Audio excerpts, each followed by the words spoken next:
Now, let's dive into today's story. Chapter 1. The Invitation.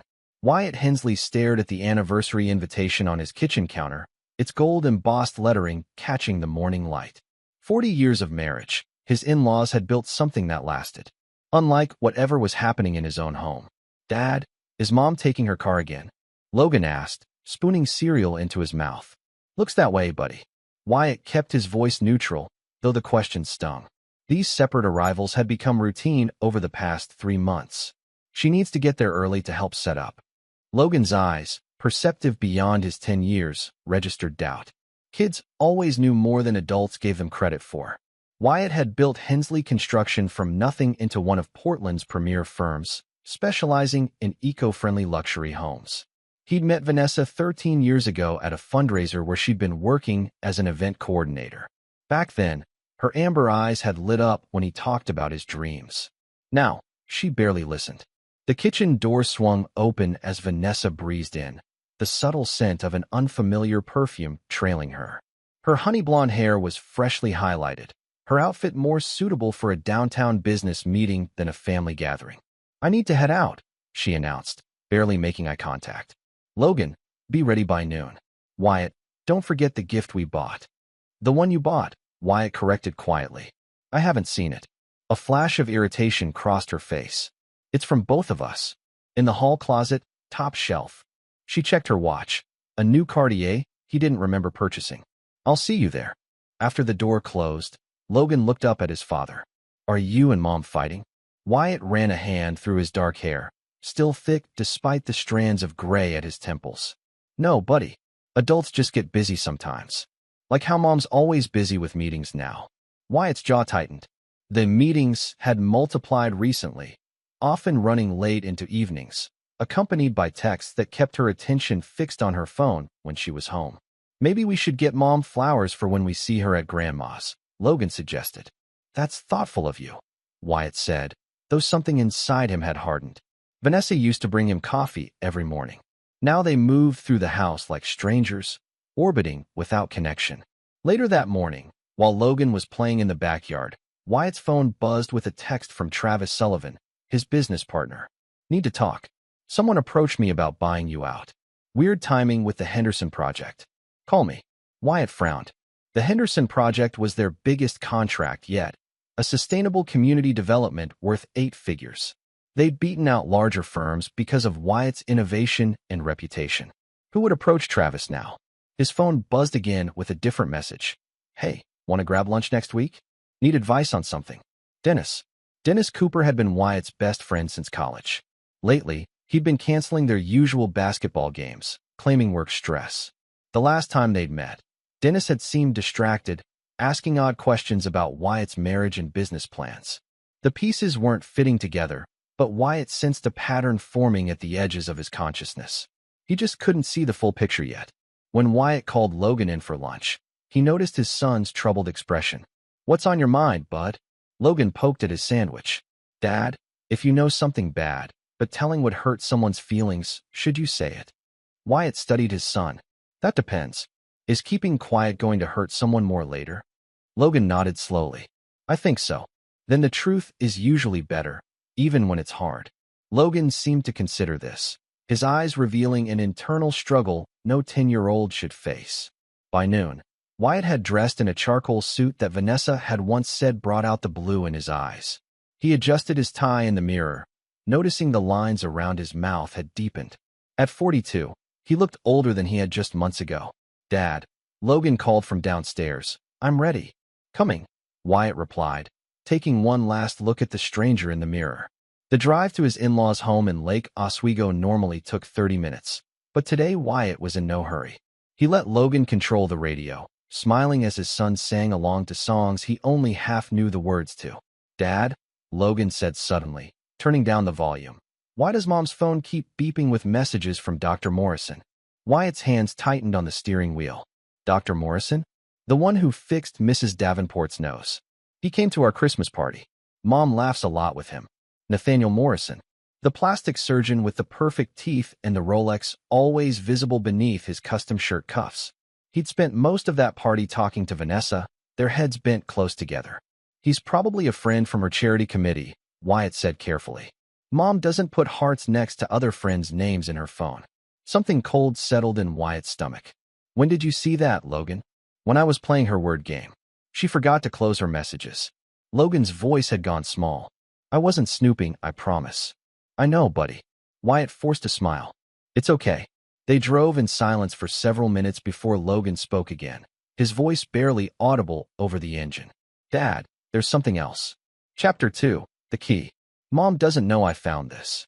Logan reached into his pocket and pulled out a plastic key card. In the corner, someone had written room 237 in elegant script, and below it in smaller writing, the Grand Bellevue Hotel. Wyatt's heart hammered against his ribs as he signaled and pulled into a grocery store parking lot. He took the card from Logan's small hand, which trembled slightly. Where did you find this? He asked, his voice steady despite the earthquake happening inside him. In Mom's blue purse, the one she only uses for her special meetings. Logan's eyes were watery now. I was looking for gum. I'm sorry. You didn't do anything wrong, Wyatt assured him, though his mind was racing through a catalog of his wife's recent behavior, the late nights, the new clothes, the sudden password on her phone, the way she'd flinch when he touched her unexpectedly. He thought back to how they'd met.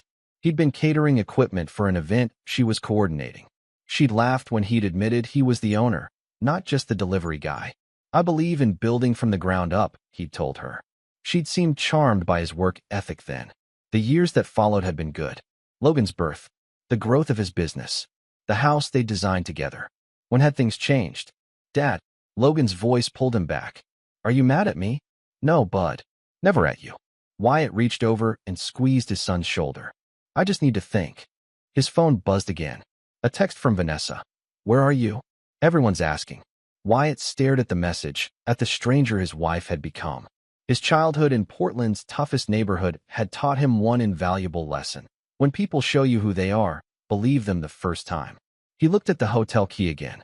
The Grand Bellevue was downtown, maybe 15 minutes away. A 5-star hotel where rooms started at $500 a night. Logan, how would you feel about taking a little detour before we go to Grandma and Grandpa's? To the hotel?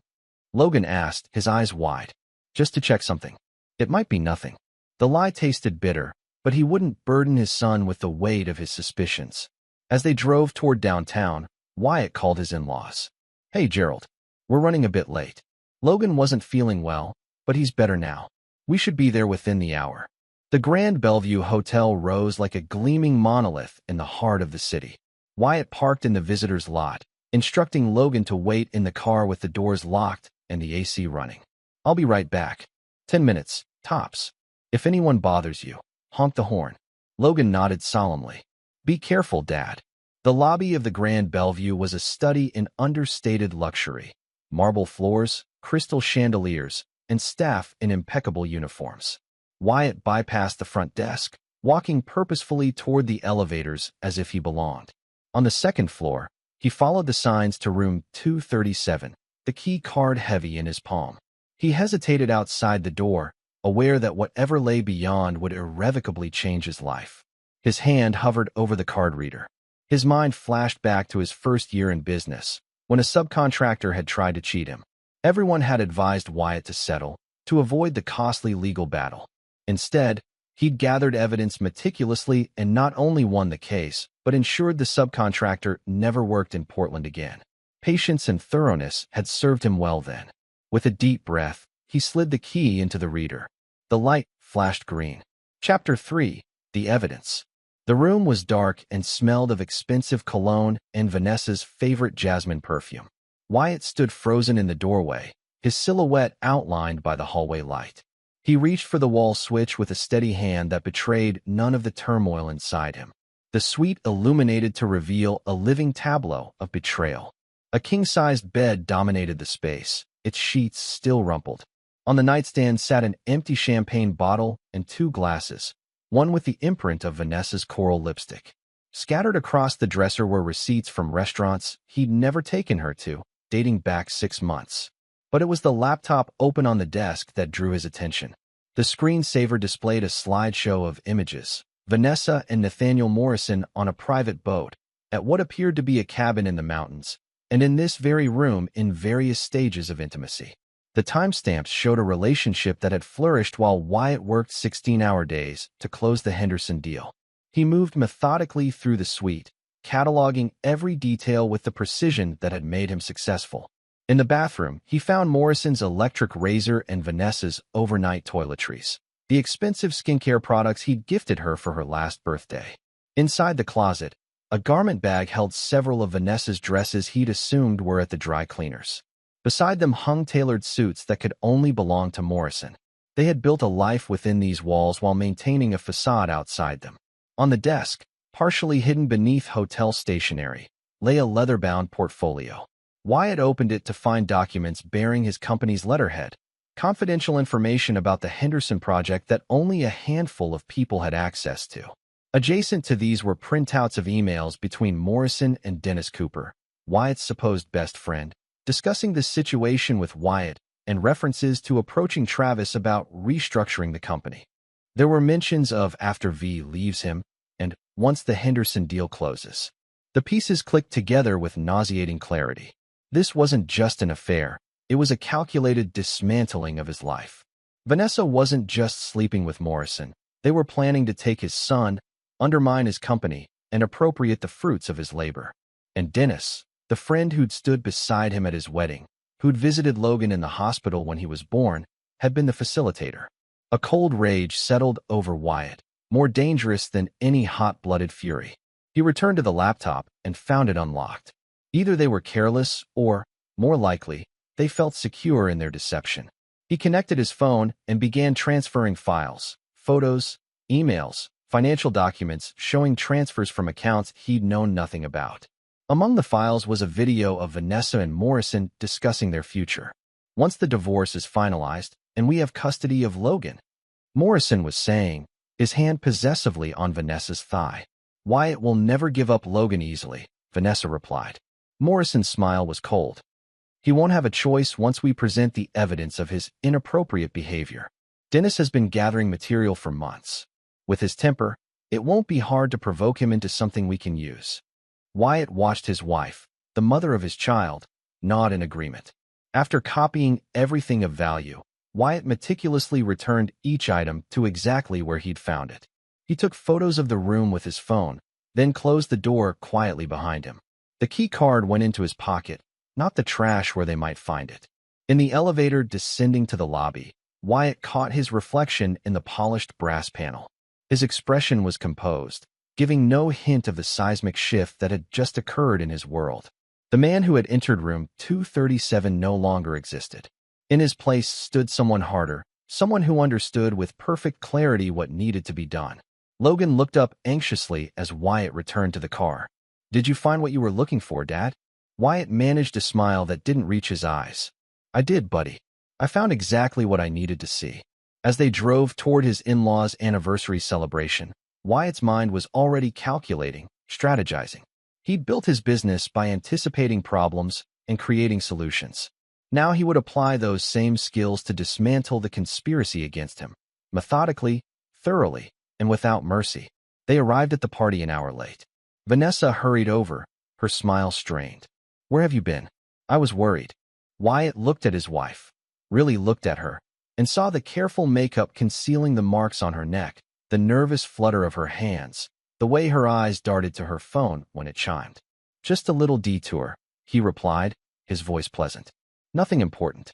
Across the room, Dennis Cooper raised a glass in greeting, his face a mask of friendship. Near the bar stood Olivia Davenport, Vanessa's closest friend, watching the exchange with knowing eyes. Wyatt smiled back at them all, the perfect image of an unsuspecting husband, while inside he made a cold vow. Everyone who had conspired against him would pay, and they would never see it coming. Chapter 4. The Architect. On Monday morning, Wyatt arrived at his office earlier than usual. The Henderson project blueprints covered his desk, but his mind was designing a different kind of structure, one built for retribution rather than habitation. His assistant knocked on the door. "Mr. Hensley, your 9 a.m. is here." "Send her in," Wyatt replied, closing his laptop. Leona Vega entered with the confident stride of someone comfortable in hostile environments. Her credentials as a private investigator were impeccable, former military intelligence, then law enforcement, before starting her own firm specializing in corporate espionage and high-stakes divorce cases. "Thank you for meeting on short notice," Wyatt said, gesturing to the chair across from him. "Your message suggested urgency." Leona's eyes were sharp, assessing. "And your reputation for discretion matches my own." Wyatt slid a folder across the desk. "I need comprehensive intelligence on these individuals. Their connections, vulnerabilities, finances, and daily routines. Most importantly, I need to know who else is involved." Leona examined the contents, photos of Nathaniel Morrison, Dennis Cooper, and, after a slight hesitation, "Vanessa, your wife?" she observed without judgment. "Yes." "And the goal of this investigation?" "Information," Wyatt stated simply. "What happens afterward is not your concern." Leona nodded, understanding the unspoken boundaries. "My fee is irrelevant," Wyatt interrupted. "Results are what matter. I'll provide an initial payment today, the rest upon delivery." She studied him a moment longer. "Some clients in your situation act from emotion. They make mistakes. I'm not most clients." Clearly, she stood, tucking the folder into her briefcase. "I'll contact you securely when I have something." After she left, Wyatt called his banking institution and requested a comprehensive audit of all accounts. Next, he contacted his attorney to schedule a confidential meeting. Finally, he messaged his sister, Fiona Reynolds. "Need to see you. It's important. Dinner tonight?" Fiona's response was immediate. "Your place or mine?" "Neither. Morton's Steakhouse. 7 p.m. Wyatt's relationship with his sister had been strained since their parents' deaths. Fiona had wanted to sue the pharmaceutical company whose negligence had contributed to their mother's fatal reaction. Wyatt, focused on building his business and starting life with Vanessa, had advocated for accepting the settlement. The rift had never fully healed. Now he needed her sharp legal mind and unflinching perspective. More importantly, he needed family he could trust. At noon, Travis Sullivan appeared in his doorway. "Got a minute?" Wyatt gestured to the chair Leona had vacated. "About the buyout offer?" Travis ran a hand through his thinning hair. "It's unusual timing. Anonymous investor working through Coastal Partners. That's Dennis's firm. What exactly did they propose?" "Buying your controlling stake, but keeping you on as a figurehead for the Henderson project and future bids. Generous compensation package." Travis hesitated. "They specifically mentioned that it would resolve any potential family complications for you." Wyatt's expression remained neutral, though the implication was clear. They were preparing for his divorce before he even knew one was coming. "And what did you tell them?" "That I needed time to consider it." Travis looked uncomfortable. "Look, Wyatt, we've been partners for 15 years. If there's something going on, there's nothing you need to worry about," Wyatt assured him with a smile that didn't reach his eyes. "Just business as usual. Tell them you're still considering their offer. I'm curious to see their next move." After Travis left, Wyatt turned to the window overlooking the Portland skyline. The city where he'd grown up in poverty, where he'd fought for everything he had, where he believed he'd finally found security. Now it felt like hostile territory. That evening at Morton's, Fiona arrived in her customary all-black attorney's armor. Her features, sharper than Wyatt's, but with the same intense blue eyes, softened momentarily as she hugged him. "You look like shit," she observed, sliding into the booth. Always the charmer.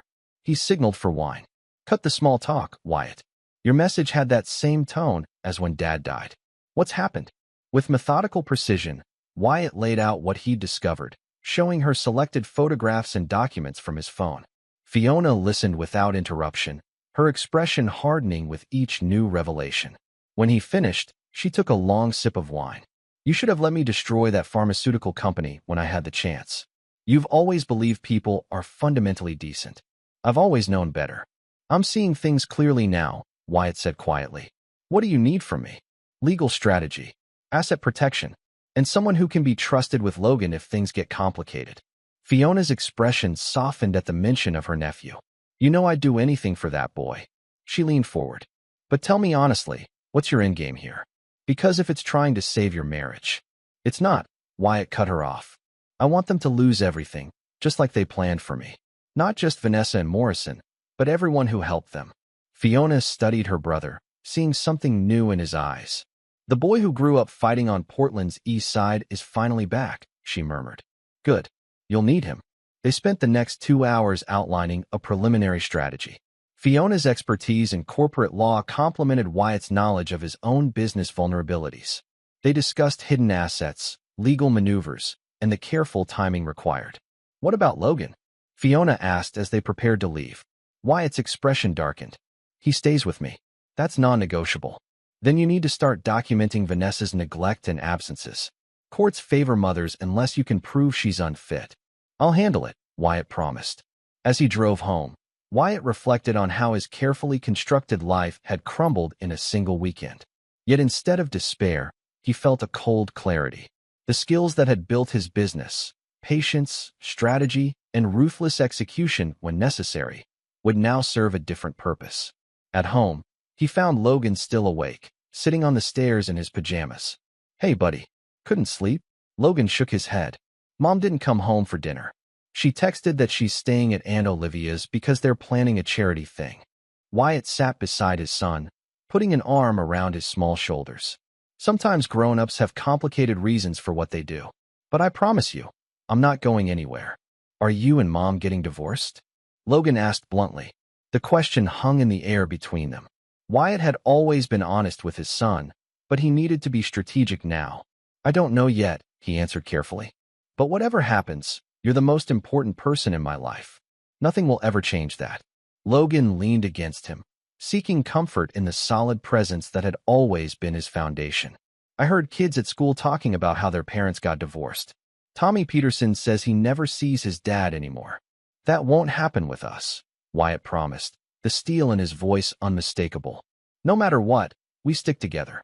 Hensley men keep their word, right?" Logan nodded solemnly. "Now, how about some hot chocolate before bed?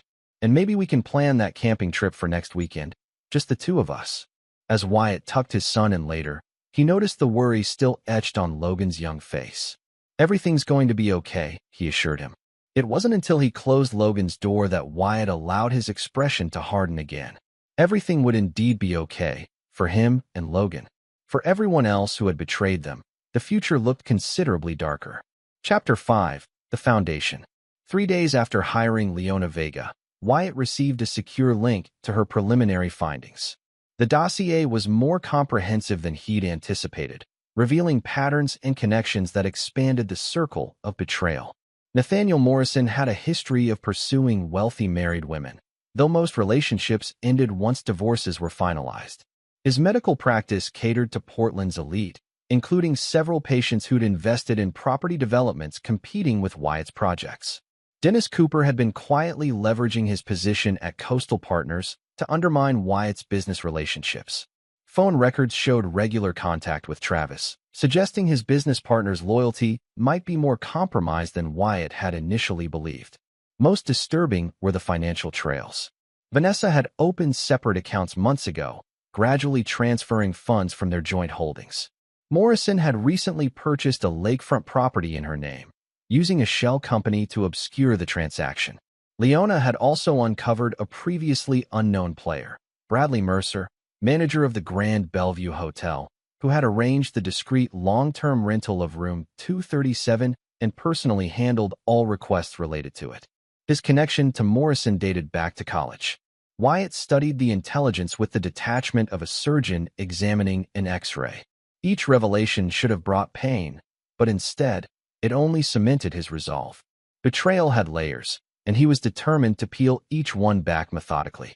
His phone chimed with a message from Dennis. "Haven't heard back about lunch. Everything okay? Want to catch the Blazers game Thursday?" Wyatt contemplated his response carefully. Maintaining appearances was crucial. "Sorry, swamped with Henderson revisions. Rain check on lunch. Game sounds good though. Meet at the usual spot?" Dennis's reply came quickly. "Perfect. I'll grab tickets. Got something important to discuss anyway." "No doubt," Wyatt thought grimly. Aloud, he said to his empty office, "I'm sure you do." That afternoon, Wyatt visited the Grand Bellevue Hotel under the pretense of scouting it for a potential client event. He requested a tour with the manager personally. Bradley Mercer was the epitome of discreet professionalism, trim, well-spoken, with the practiced smile of someone who catered to the wealthy. There was no hint he recognized Wyatt's name. "We're particularly interested in your executive suites," Wyatt explained as they walked. My client values privacy above all else. Discretion is our specialty, Mr. Hensley, Bradley assured him. Our executive floor has separate elevator access and enhanced security protocols. Like room 237? Wyatt asked casually. Bradley's step faltered almost imperceptibly. That's one of our premium suites, yes. Unfortunately, it's under long-term contract currently. With Dr. Morrison, I believe. The manager's professional mask slipped momentarily. I'm afraid I can't discuss our guests' arrangements. Wyatt stepped closer, his voice dropping to a conversational murmur. Let me be clear, Mr. Mercer. I know exactly what arrangements you facilitated for Dr. Morrison and my wife. The question now is whether you want to be collateral damage when this all comes crashing down. Bradley paled slightly. Mr. Hensley, I simply manage the property. Whatever personal matters. Save it. Wyatt's tone remained pleasant despite the steel underneath. You've been complicit for months. But I'm offering you a choice now. Continue helping them and face the consequences, or help me and emerge unscathed. What exactly are you suggesting? Access. Information. Advance notice of their meetings. In exchange, when I'm finished, your involvement remains our secret. Bradley considered this, his self-preservation instinct visibly at war with his professional ethics. And if I refuse?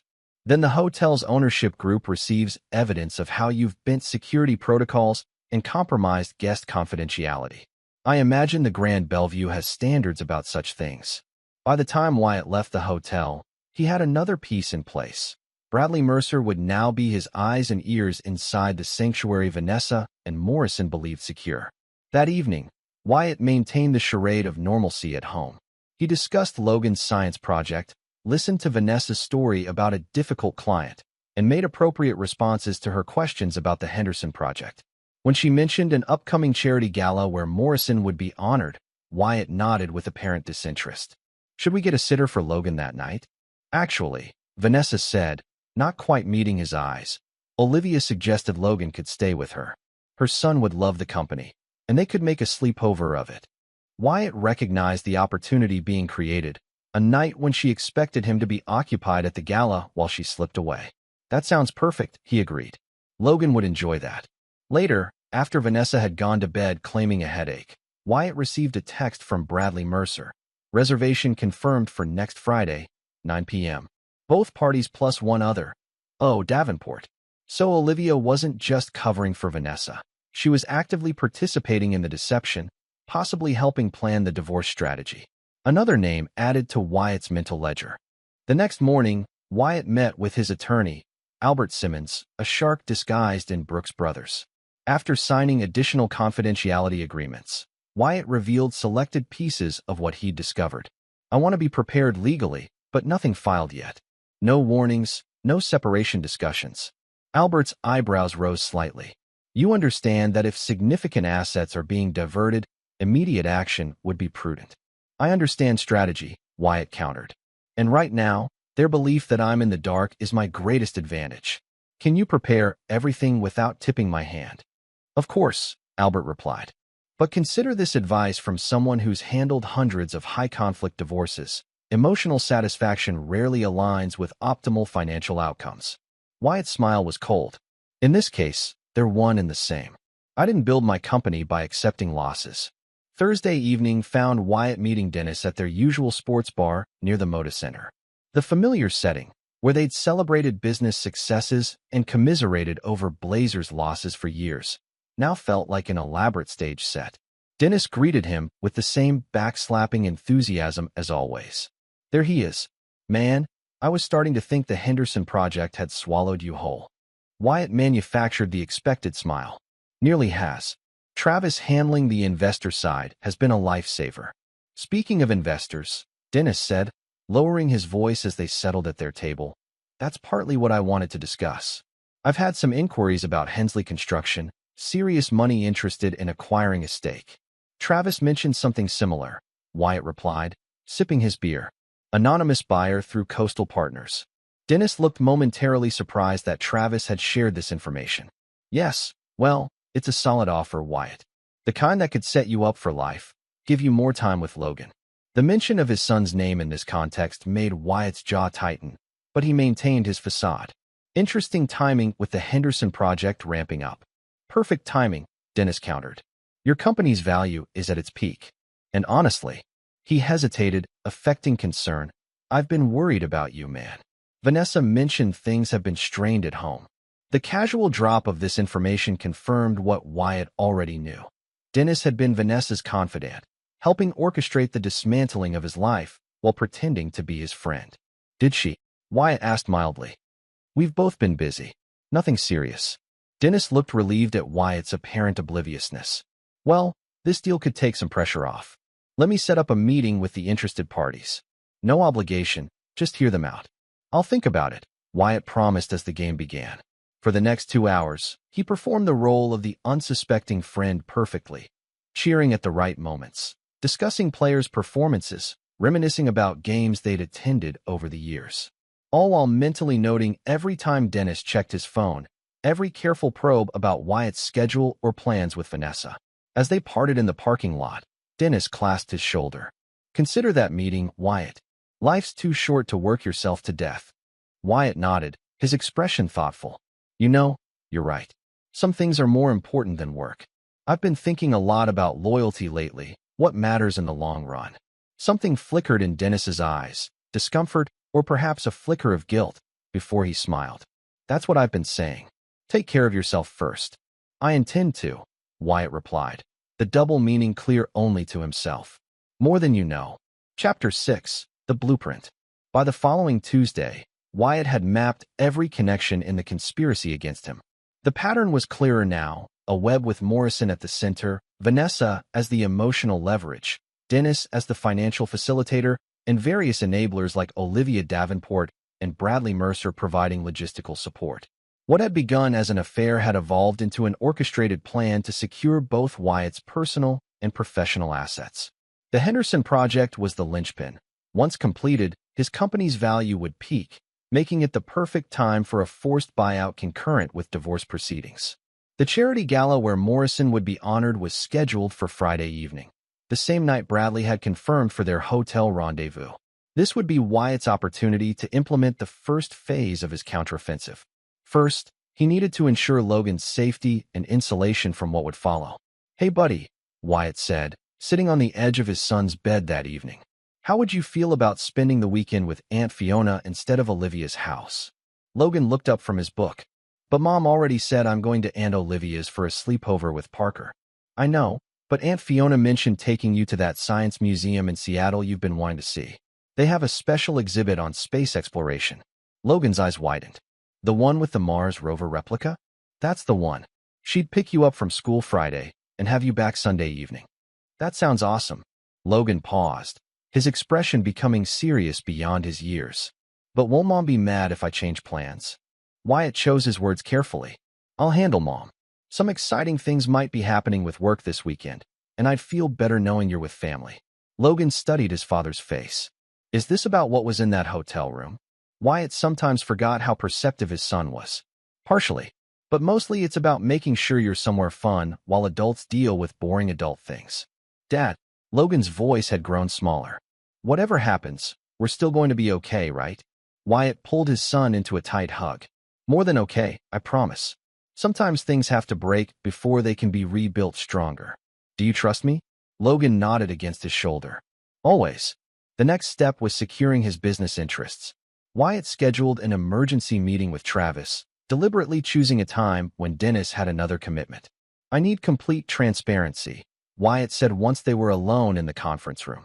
How far have discussions gone with this anonymous buyer? Travis shifted uncomfortably. They've made a formal offer through Dennis. Drafted purchase agreements are being prepared. And you were planning to present this to me when? At tomorrow's board meeting. Travis looked genuinely conflicted. Wyatt, I swear I've been trying to buy time, figure out what's really happening. Something about this doesn't feel right. Wyatt slid a folder across the table. Maybe this will clarify things. Inside were selected emails between Dennis and Morrison discussing Travis's role in the takeover, including how to manage him once Wyatt was removed. Travis's face flushed with anger as he read. Those manipulative bastards. Dennis has been positioning this as your idea, claiming you wanted a quiet exit strategy because of personal issues. And now I want to know what we're going to do about it, Travis said, his loyalty reaffirmed. Wyatt outlined his countermeasures for the business, how they would use the expected board meeting to spring their own trap, revealing Dennis's breach of fiduciary duty while simultaneously announcing a restructuring that would make the planned hostile takeover impossible. It's legally aggressive, Wyatt acknowledged, but Albert assures me it's defensible given the evidence of conspiracy. Travis nodded, then hesitated. Wyatt, I have to ask, how far are you planning to take this? Because the man I'm seeing right now is someone I barely recognize. As far as necessary, Wyatt replied evenly. They tried to take everything from me, my son, my company, my reputation. There's no halfway response to that kind of betrayal. With the business strategy secured, Wyatt turned to the personal front. He contacted Olivia Davenport directly, inviting her to lunch under the pretense of discussing Vanessa's upcoming birthday. They met at an upscale restaurant where Portland's elite conducted their social business. Olivia arrived precisely on time, her designer outfit and perfect blowout projecting the image she cultivated as one of the city's premier socialites. Wyatt, this is a lovely surprise, she said, air-kissing his cheek. Vanessa mentioned you've been completely consumed with work lately. That's partly why I wanted to meet, he replied, holding her chair. I feel like I've been neglecting the personal side of life.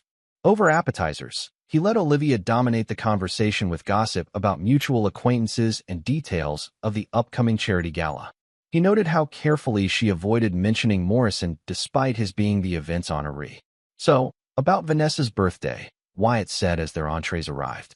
I was thinking of surprising her with a weekend getaway. The timing's tricky with my schedule, though. That's so thoughtful, Olivia replied. When were you considering? Next weekend, possibly. Unless you know of any commitments she might have. The subtle test yielded immediate results. Olivia's eyes flicked down momentarily, and her smile tightened. I think she mentioned something about a spa day with the girls on Saturday, but I'd have to check. Wyatt knew for a fact that Vanessa and Morrison had booked a cabin on the Oregon coast for that weekend, with Olivia providing the alibi. Actually, he continued smoothly, I was hoping you might help with something else too. Logan mentioned he was looking forward to staying with Parker this Friday, but my sisters offered to take him to that science museum in Seattle he's been begging to visit. Panic flashed briefly across Olivia's features. Oh, but the boys have been planning this sleepover all week. Parker will be so disappointed. Kids bounce back quickly, Wyatt said with a smile that didn't reach his eyes. And I believe you'll be busy Friday night anyway. The gala. Plus I heard you might have other plans afterward. The color drained from Olivia's face as understanding dawned. Wyatt, I don't know what you think. I know exactly what's been happening, Olivia, he interrupted, his voice still conversational though now layered with steel. Every detail, every plan, every participant, including your role as facilitator and alibi provider. She glanced around nervously. This isn't the place. It's exactly the place, he countered. Public, civilized, where we both have reputations to maintain. Consider this conversation your one opportunity to choose a side before Friday night. What does that mean? She whispered. It means when everything comes to light, and it will, you can either be counted among those who betrayed me or those who stepped back in time. Your choice. Olivia stared at him, her carefully constructed poise crumbling. Vanessa's my closest friend, and yet you've been helping her destroy her family, Wyatt observed. Some friendship. He signaled for the check, then fixed her with a final steady gaze. Friday night, everything changes. Think carefully about where you want to stand when it does. As Friday approached, Wyatt executed the final preparations for what he had begun thinking of as the reckoning. He confirmed Logan's travel arrangements with Fiona, secured digital copies of all evidence on multiple platforms, and finalized the legal maneuvers with Albert. Outwardly, he maintained perfect normalcy. He discussed the charity gala with Vanessa, agreed to wear the tuxedo she'd selected, and expressed appropriate enthusiasm for Morrison's humanitarian award. Thursday night, he worked late at the office, using the quiet hours to make his final moves. He accessed the private server where he'd stored Leona's complete investigative findings, along with the additional evidence he'd gathered himself. The dossier now included recorded conversations, financial transactions, and damning email exchanges. He prepared 3 sets of information packets, one for personal matters, one for business concerns, and one specifically about Morrison's ethical violations within his medical practice. As midnight approached, Wyatt stood at his office window, overlooking the city lights. Tomorrow, the facade would crumble, and the true reckoning would begin. The structures of betrayal that had been built around him would collapse under their own weight. His phone vibrated with a message from Bradley Mercer. Final confirmation for tomorrow. 9:30 p.m. arrival. Wyatt smiled coldly in the darkness. Perfect timing. Chapter 7. The Demolition. Friday evening arrived with the polished inevitability of a well-oiled machine. Wyatt adjusted his bow tie in the bedroom mirror, while Vanessa applied her lipstick in the adjoining bathroom.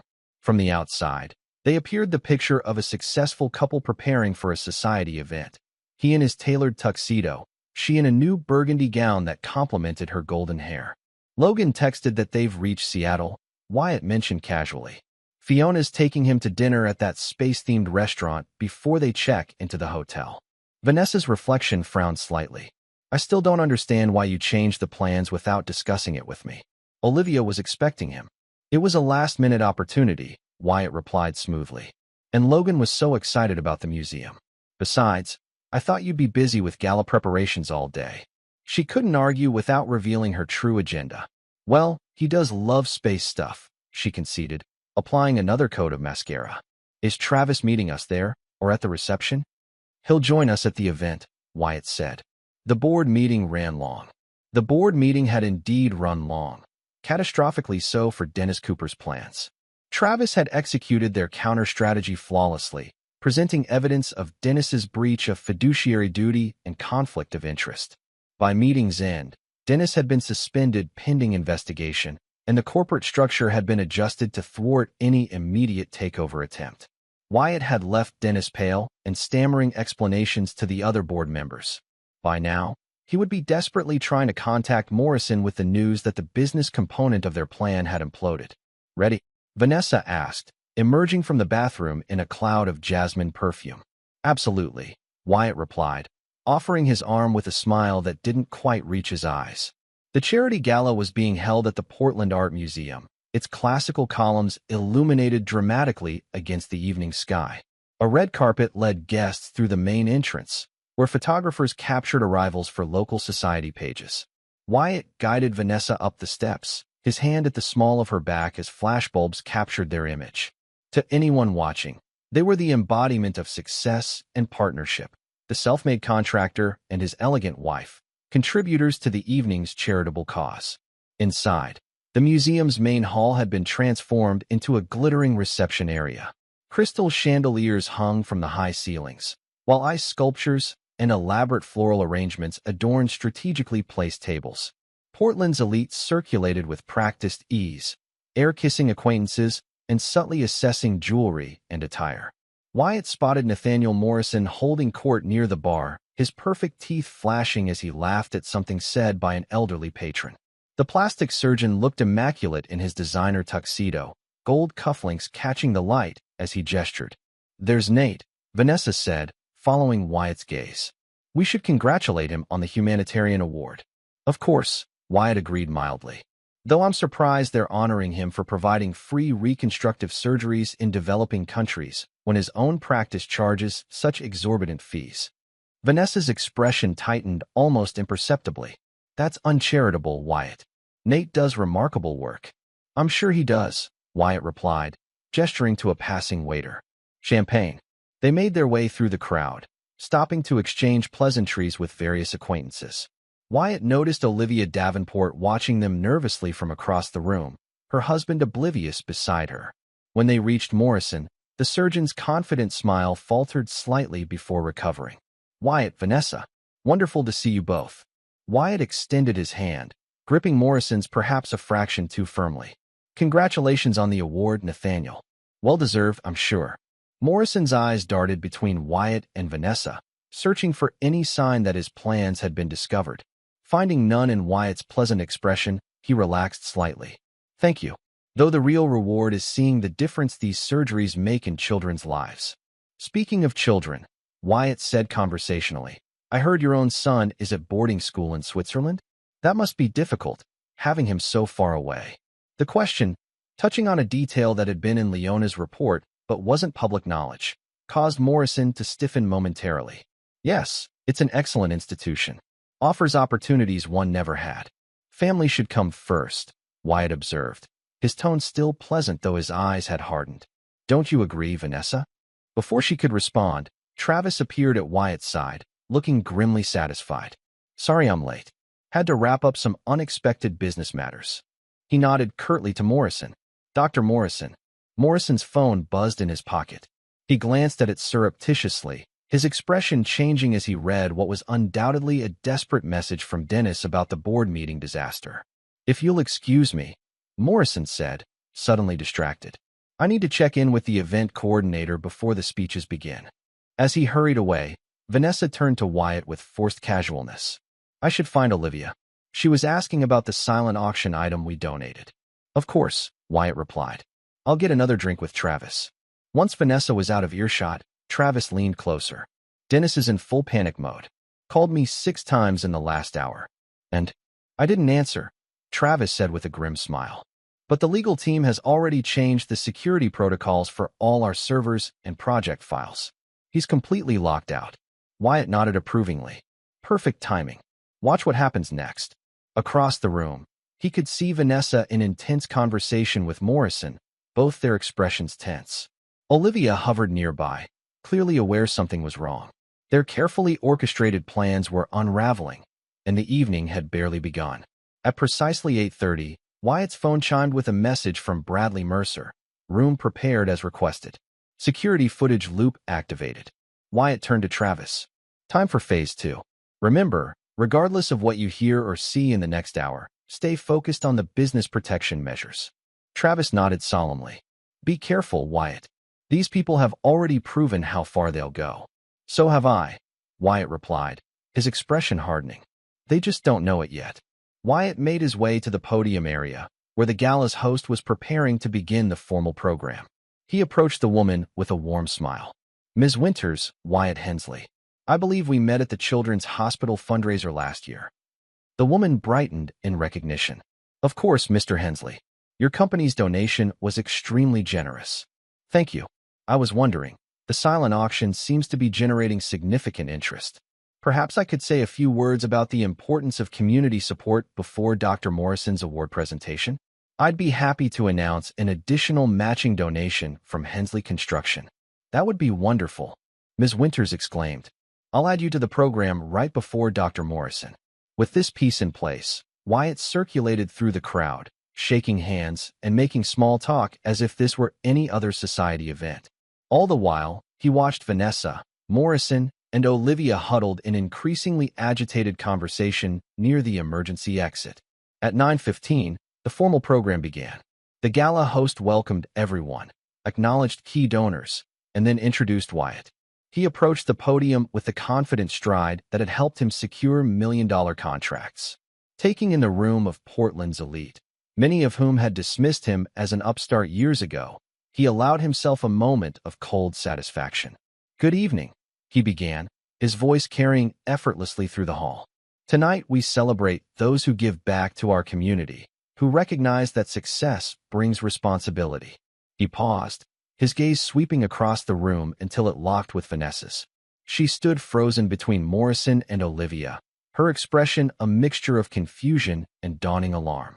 My company was built on a foundation of integrity and trust, Wyatt continued. Values that extend beyond business into personal life. That's why I'm pleased to announce that Hensley Construction will match all donations made tonight, with one condition. A murmur of interest rippled through the crowd. The funds must go directly to the medical clinics in developing countries, not through intermediaries or foundations that might divert resources. Wyatt smiled thinly. Transparency matters, after all, in business, in charity, and in marriage. Vanessa's face had gone pale. Morrison was frantically checking his watch. Now, I know Dr. Morrison needs to leave shortly for another engagement, Wyatt said, his tone conversational though his eyes had turned to ice. So I'll keep this brief. Nathaniel, why don't you join me up here? I believe we both have announcements to make. A hush fell over the crowd as Morrison reluctantly made his way to the podium. Up close, Wyatt could see beads of sweat forming on the surgeon's forehead despite the room's cool temperature. Ladies and gentlemen, Wyatt said, placing a firm hand on Morrison's shoulder. Before Dr. Morrison receives his humanitarian award, I'd like to acknowledge someone else whose actions have been truly eye-opening, my wife, Vanessa. The silence in the room deepened as all eyes turned to Vanessa, who stood rigid with shock. My company was built on a foundation of integrity and trust, Wyatt continued. Values that extend beyond business into personal life. That's why I'm pleased to announce that Hensley Construction will match all donations made tonight, with one condition. A murmur of interest rippled through the crowd. The funds must go directly to the medical clinics in developing countries, not through intermediaries or foundations that might divert resources. Wyatt smiled thinly. Transparency matters, after all, in business, in charity, and in marriage. Vanessa's face had gone pale. Morrison was frantically checking his watch. Now, I know Dr. Morrison needs to leave shortly for another engagement, Wyatt said, his tone conversational though his eyes had turned to ice. So I'll keep this brief. Nathaniel, why don't you join me up here? I believe we both have announcements to make. A hush fell over the crowd as Morrison reluctantly made his way to the podium. Up close, Wyatt could see beads of sweat forming on the surgeon's forehead despite the room's cool temperature. Ladies and gentlemen, Wyatt said, placing a firm hand on Morrison's shoulder. Before Dr. Morrison receives his humanitarian award, I'd like to acknowledge someone else whose actions have been truly eye-opening, my wife, Vanessa. The silence in the room deepened as all eyes turned to Vanessa, who stood rigid with shock. Vanessa, darling, perhaps you'd like to explain to our friends why you won't be joining Dr. Morrison in room 237 at the Grand Bellevue tonight? Or why the art collection you've been secretly assembling in preparation for your new life together has been moved from his lake house. Gasps and whispers erupted throughout the hall. Morrison tried to step away, but Wyatt's grip tightened on his shoulder. Not yet, Doctor. I believe these good people deserve the full story. How you and my wife plan to take not only my marriage, but my company and my son. How my trusted friend Dennis Cooper facilitated your schemes. How the humanitarian being honored tonight has systematically pursued married women whose husbands control assets he covets. Morrison's face contorted with rage. You have no proof of anything, Hensley. This is slander. Wyatt smiled coldly. Actually, I have everything. The emails, the financial records, the recordings, even the video where you discuss using my son as leverage in custody proceedings. He released Morrison's shoulder and turned back to the stunned audience. My apologies for disrupting the evening's planned celebration. However, I believe in honesty, a quality that seems in short supply among certain attendees. Vanessa had begun moving toward the exit, her face ashen. Olivia stood paralyzed, her social standing crumbling before her eyes. One final announcement, Wyatt said, his voice cutting through the shocked murmurs. Effective immediately, Hensley Construction is implementing a new ethical standards policy for all partners and clients. Those standards unfortunately exclude individuals involved in conspiracy, fraud, or betrayal of trust. He stepped away from the podium, nodding politely to the gala host whose mouth had fallen open in shock. Thank you for your attention. Please enjoy the remainder of your evening. As Wyatt walked calmly toward the exit, the room erupted in chaos behind him. He didn't look back. Not at Morrison's furious face, not at Vanessa's tears, not at the society crowd whose gossip would ensure the night's events would ripple through Portland's elite circles for months to come. Outside, the cool night air felt cleansing against his face. The first phase of his reckoning was complete, the public unmasking. Now came the legal and financial destruction he had meticulously planned. He messaged Albert Simmons, proceed with all filings. Then he texted Fiona, give Logan an extra hug from me. Everything proceeding as planned. Finally, he sent one message to Bradley Mercer. Thank you for your assistance. Remember our agreement. Wyatt slid into his car, loosening his bow tie as he started the engine. Tonight had been about exposure. Tomorrow would begin the systematic dismantling of everyone who had betrayed him. Chapter 8, The Fallout. By Monday morning, the aftershocks of Friday night's gala were reverberating through Portland's business and social circles with seismic force. Wyatt arrived at his office to find 3 bouquets of flowers, oddly inappropriate congratulatory gestures from clients who'd heard garbled versions of what had transpired. His assistant looked up anxiously as he passed her desk.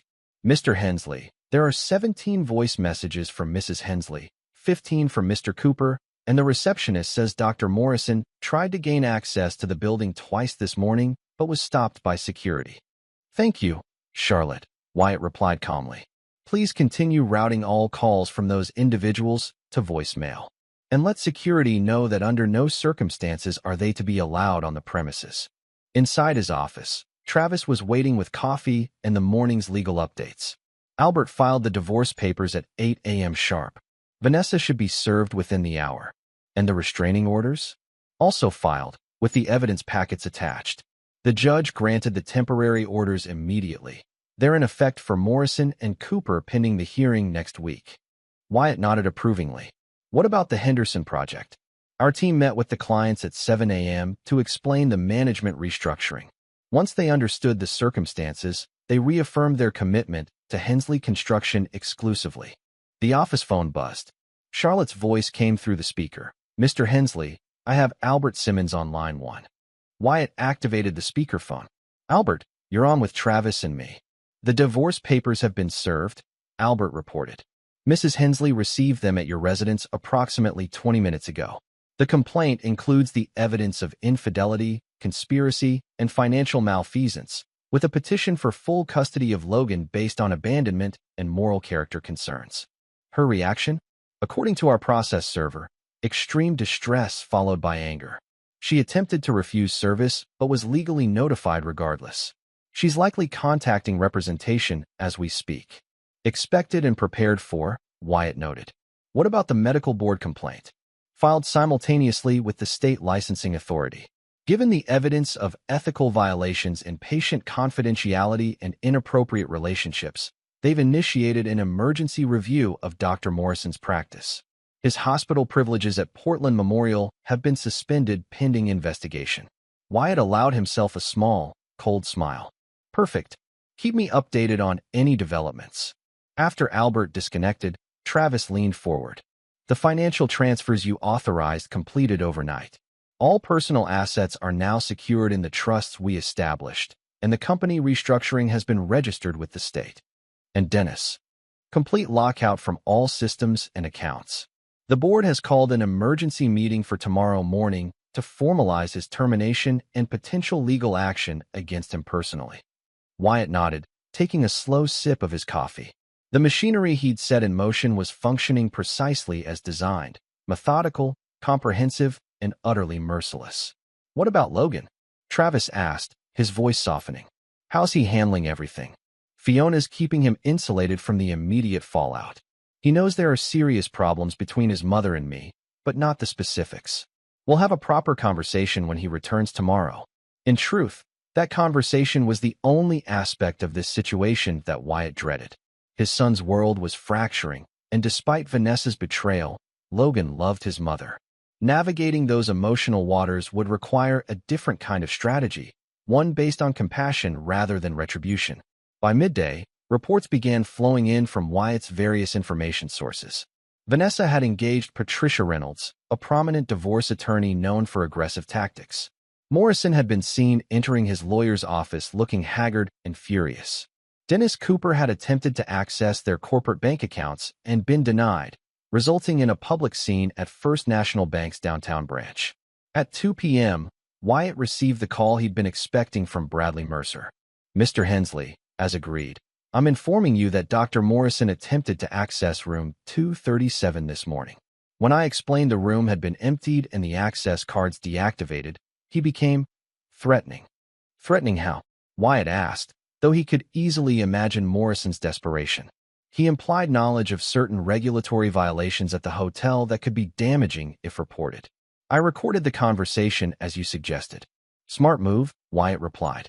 Forward the recording to my secure email, then file a police report for extortion. Copy my attorney on everything. Another piece in place. Morrison's attempted intimidation of Bradley would only strengthen the case against him, adding potential criminal charges to his mounting professional problems.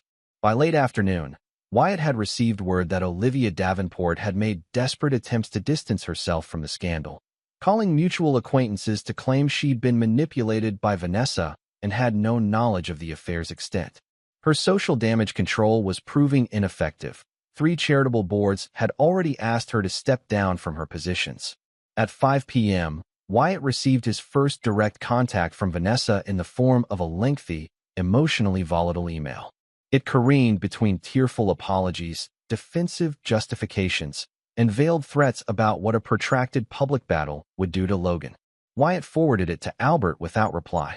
Emotional manipulation had lost its power over him the moment he'd entered room 237. That evening, as Wyatt was preparing to leave his office, his private line rang, a number only a handful of people possessed. "Wyatt Hensley," he answered. "Mr. Hensley, this is Gerald Matthews." Vanessa's father's voice sounded strained. "I think we need to talk." Wyatt hesitated. His in-laws had always been kind to him, seemingly genuine in their affection. How much they knew about their daughter's deception remained unclear. "I'm not sure there's anything to discuss, Gerald. The legal process is underway." "Please," the older man said, his voice breaking slightly. "Not about the legalities. About Logan. About finding a way through this that doesn't destroy everything." Wyatt considered this. Morton's Steakhouse, 1 hour. "Just you. Not Beverly, and certainly not Vanessa." Gerald agreed immediately. 90 minutes later, Wyatt sat across from his father-in-law in a private dining room at Morton's. Gerald looked like he'd aged a decade in the days since his anniversary celebration. "I won't pretend to understand everything that's happened," Gerald began after their drinks arrived. "But I know my daughter has made terrible choices that have hurt you deeply." Wyatt remained silent, waiting. "Beverly and I had no idea," Gerald continued. "We thought you were both happy, building a good life for Logan." He took a shaky breath. "Vanessa came to us yesterday, told us everything. Not just the affair, but the planning, the conspiracy against you. And we're ashamed," Gerald said simply, his eyes watering. "What she did, what they all did, it's unconscionable. But she's still our daughter, and Logan is still our grandson." Wyatt sipped his scotch slowly. "I won't use Logan as a weapon, Gerald. Despite what Vanessa and Morrison plan to do, he'll always be welcome in your home, regardless of what happens with the custody arrangement." Relief washed over Gerald's face. "Thank you. That's more than we could have hoped for." He hesitated. "Is there any possibility of reconciliation? For Logan's sake?" The question hung in the air between them. Wyatt considered the man who had welcomed him into his family, who had celebrated his successes, who had taught Logan to fish on summer weekends at their lake house. "No," Wyatt said finally, his voice quiet but firm. "Some betrayals can't be undone. The woman I married no longer exists for me." Gerald nodded slowly, resignation in his eyes. "I understand. I don't agree, but I understand." He reached into his jacket and withdrew an envelope. "Vanessa doesn't know I'm giving you this. It's a letter Morrison wrote her, from before you found out. Beverly found it when Vanessa was staying with us." Wyatt took the envelope, tucking it into his pocket without opening it. "Thank you for your honesty, Gerald. It's been in short supply lately." After Gerald left, Wyatt remained at the table, contemplating the multiple currents of loyalty, betrayal, and family obligation that now swirled around him. The structure of his life had been demolished, but not by accident or natural disaster, by calculated human choice. His phone buzzed with a message from Fiona. "Logan wants to talk to you." "Okay to call now?" Wyatt immediately dialed his sister's number. Logan's voice came through a moment later, small and uncertain. "Dad, when are you coming to get me?" "Tomorrow afternoon, buddy. Are you having a good time with Aunt Fiona?" "Yeah, the museum was cool. But..." Logan paused. "Mom keeps calling Aunt Fiona's phone. She sounds really upset." Wyatt closed his eyes briefly. "I know things are confusing right now, Logan. Mom and I have some serious problems we're working through." "Is it because of the hotel key I found?" The directness of the question caught Wyatt off guard. "Partially. But it's complicated adult stuff that isn't your fault at all." "Are you and Mom getting divorced?" Logan pressed. Wyatt had always been honest with his son. He wouldn't stop now. "Yes, we are." "I'm sorry, buddy." There was silence on the line, then a small, choked sound. "Will I still see Mom?" "Of course you will," Wyatt assured him. "You'll always have both of us in your life, just in a different way than before." After speaking with Logan for a few more minutes, reassuring him as best he could, Wyatt ended the call feeling the first real pain he'd allowed himself since discovering the betrayal. His revenge against those who had conspired against him was methodical and satisfying, but it couldn't shield Logan from the emotional fallout. When Wyatt finally returned home that night, the house felt hollowed out. Vanessa had clearly been there. Drawers were open, certain photos missing, a lingering trace of her perfume in the air. But she was gone now, likely staying with her parents or a friend who hadn't yet deserted her. Upstairs, he paused at Logan's bedroom door, taking in the space his son had created. The model rockets hanging from the ceiling, the bookshelf filled with science encyclopedias, the star chart on the wall where they'd mapped constellations together. In that moment, the enormity of what had been stolen from them, the intact family, the trust, the simple security of home, hit Wyatt with physical force. He sat heavily on the edge of Logan's bed, allowing himself a rare moment of grief amid the cold calculation of his revenge. The envelope Gerald had given him seemed to burn in his pocket. Finally, he removed it, breaking the seal to reveal a handwritten letter on expensive stationery.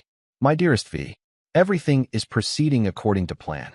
Dennis has confirmed that upon finalization of the divorce, controlling interest in HC will be transferred to our investment group through the structured buyout. Travis remains ignorant of the full scope, believing this is merely a friendly acquisition. Once custody arrangements are settled in your favor, Patricia assures me this is guaranteed given W's work schedule and the evidence we've manufactured. We can proceed with the Seattle relocation. The lakefront property is ready, and I've secured Logan's acceptance at Westridge Academy for fall enrollment. Sometimes I can hardly believe how perfectly each element has aligned. Your brilliance in orchestrating this evolution from our initial attraction to comprehensive life revolution continues to astound me. Soon, my love, the pretense will end, and our real life can begin. Forever yours, N. Wyatt read the letter twice, his expression hardening with each word. The clinical detachment he'd maintained cracked slightly, revealing the white-hot rage beneath. They hadn't just planned to betray him. They'd reveled in it, congratulated themselves on their cleverness, treated his destruction as an achievement. He placed the letter carefully in the fireproof safe in his office, another piece of evidence for the legal proceedings. Then he opened his laptop and initiated the final phase of his counterstrike, the one he'd hesitated to implement until now. The evidence packet delivered to the state medical board would now be supplemented with information about Morrison's other ethical violations, selective patient billing practices, insurance fraud spanning years, and documentation of surgical procedures performed while impaired. Dennis Cooper would face not just termination but a comprehensive SEC investigation into his financial dealings, triggered by the anonymous tip Wyatt was now submitting with supporting documentation. As for Vanessa, the gloves would truly come off in the divorce proceedings.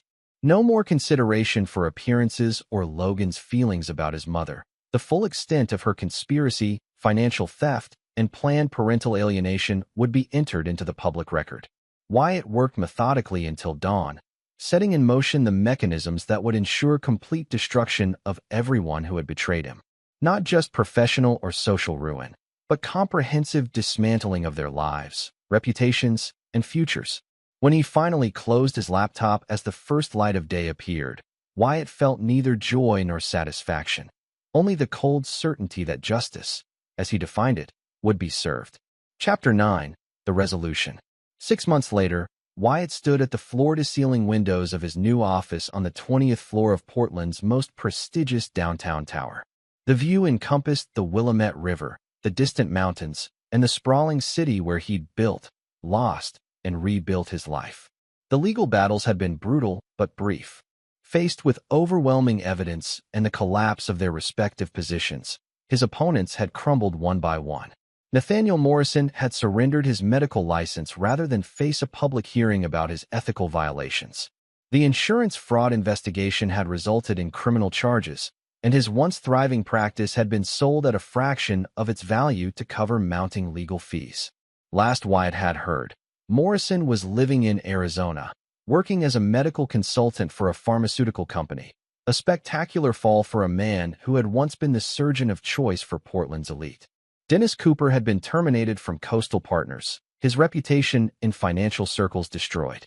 The SEC investigation had revealed improprieties extending well beyond his conspiracy with Morrison and Vanessa, resulting in substantial fines and a ban from securities trading. He'd left Oregon altogether, reportedly trying to rebuild in Chicago where his name carried less infamy. Olivia Davenport's social standing had never recovered from her role as facilitator and false alibi provider. Dropped from charity boards and excluded from the social events that had defined her identity, she and her husband had retreated to his family's estate in Connecticut. And Vanessa. The divorce had been finalized in near-record time, the prenuptial agreement Wyatt had insisted upon ultimately proving its worth.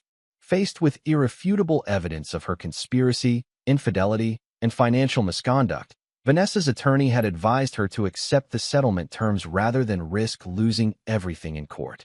Those terms had been punitive but not vindictive, a modest financial settlement in exchange for Wyatt retaining full custody of Logan with regulated visitation rights for Vanessa.